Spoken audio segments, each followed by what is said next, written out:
What's up, everyone? John Rettinger from Techno Buffalo here, and today we are with the $1,300 wonder. This is the Chromebook Pixel, Google's emphatic answer to a question I'm not sure who asked. This guy does bring a lot to the table as far as cloud computing, modern design, and a lot of pretty killer specs. Let's go ahead and take a first look at the Chromebook Pixel and see if it should be your next laptop.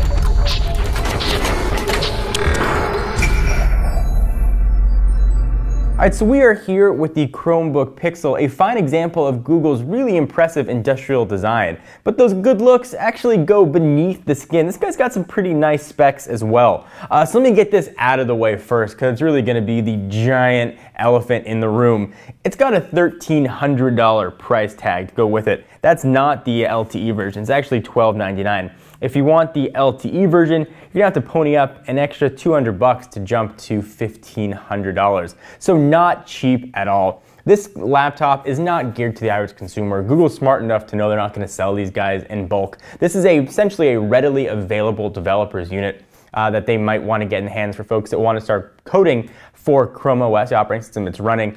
There are Chrome boxes, there are other Chromebooks, and other sort of Chrome products Google's hoping to get onto the market. And this is sort of the flagship product for that. Google's under no disillusions that they're going to sell 1 billion of these and it's going to be a mass market item. Just wanted to get that sucker out of the way. So from a spec standpoint, it's got a Core i5 processor clocked at 1.8 gigahertz.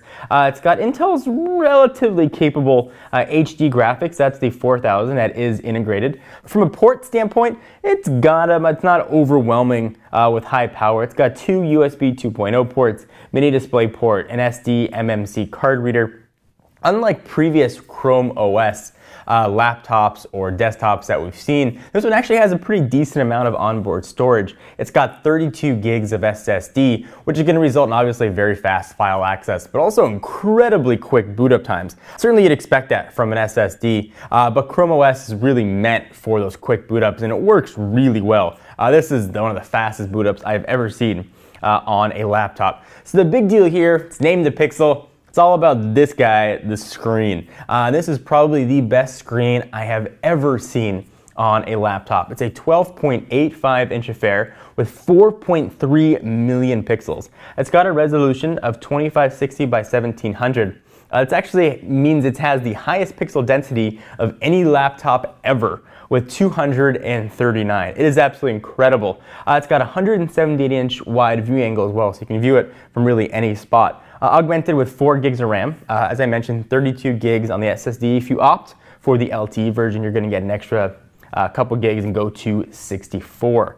All right, so let's talk a little bit more about the screen. It is beautiful. It's also incredibly glossy. I can pretty much wave at the camera and you could see it here. In direct sunlight, this is going to be borderline unusable. So keep that in mind depending on how you want to use it. Like most laptops coming out now, this is a touch screen. And it works very well. It supports multi-touch and pretty smooth scrolling. So let me go ahead and give you an example. Go ahead and launch Techno Buffalo here, and you can scroll with your finger if you want, and you get the same desktop experience that you get anywhere else. You can scroll down. Multi-touch is here. We have not been able to get pinch to zoom really working on any website where it would work ordinarily if you were on a tablet. So something to bear in mind here. I'm not going to talk that much about Chrome OS. We've talked about it at length, but little bits will filter into this review. Video looks absolutely tremendous on here. I'll show you an example of some of the most common videos you'll probably watch, YouTube. And also, if you can hear, if it's going to translate, the speakers on this guy are pretty outstanding for a laptop this small and this thin. So let me go ahead and show you what it's going to sound like.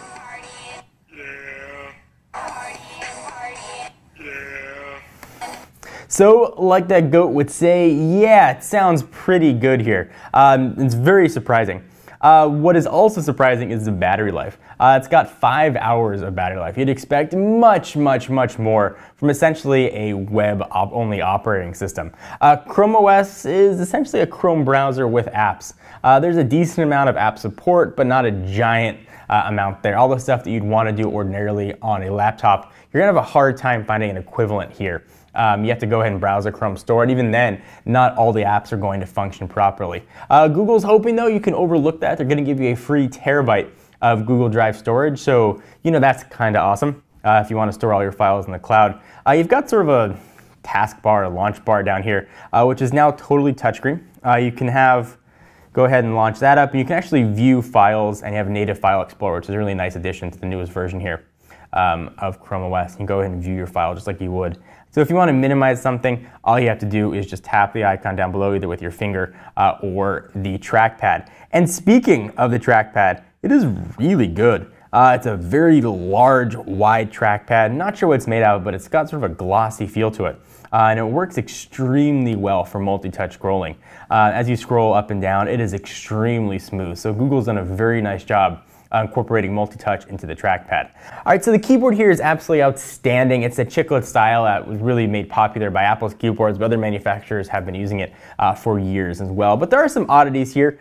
Gone is the caps locks, and you've got a Chrome-specific search button here.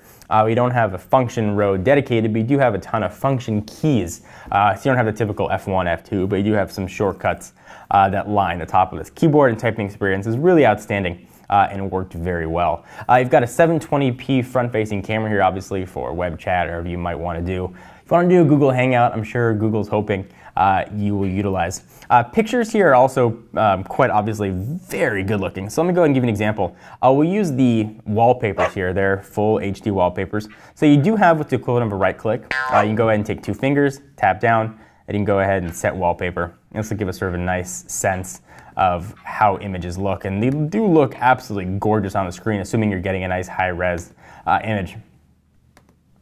Go ahead and go to the next one.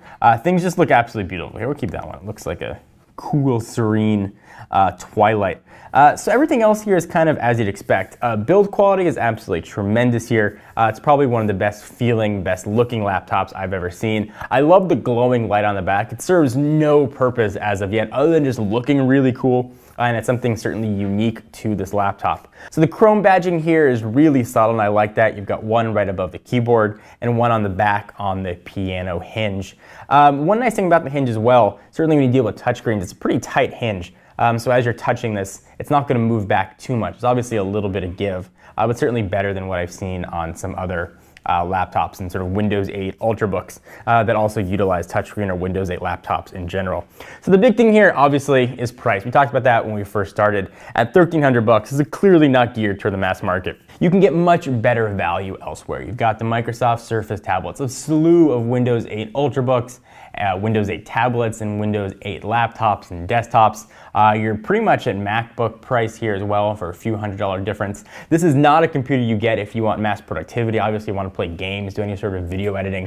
Who is this good for? Really just developers. If you want to develop for Chrome OS, obviously this is going to be the flagship product to learn how to do it with. If you're considering picking one of these up and you're not a developer, you're going to get a great web-only experience. You're going to be able to browse the web using Chrome, play videos doing Chrome, but that's really it. You're probably better suited to pick up a tablet, whether you want a Nexus device, if you want to stay with Google, or look towards an iPad. But this is for media consumption. This is not media creation at all. But with that in mind, Google's done a really nice job. They're not masquerading this as anything other than what it is. They're not saying it's a laptop for everybody. They're not saying it's a laptop for gamers or heavy video editors. It doesn't pretend to be anything else, and it's unpretentious in doing it. It's got a tremendous screen. It's got a great web browser. It's got one of the best keyboard and touchpad experiences I've seen, but this is not a product that I would ever consider using on a regular basis, and you shouldn't either unless you want to start coding and creating your own apps for Google Chrome. There are way less expensive options if you want to try Chrome OS. Very cheap Chromebooks, very cheap Chrome boxes, and soon we'll probably see Chrome on televisions as well. This is not the one to get if you want any sort of productivity, but if you want to code and you want a gorgeous screen, you're going to enjoy the Chromebook. Just don't go in thinking you're going to play some games.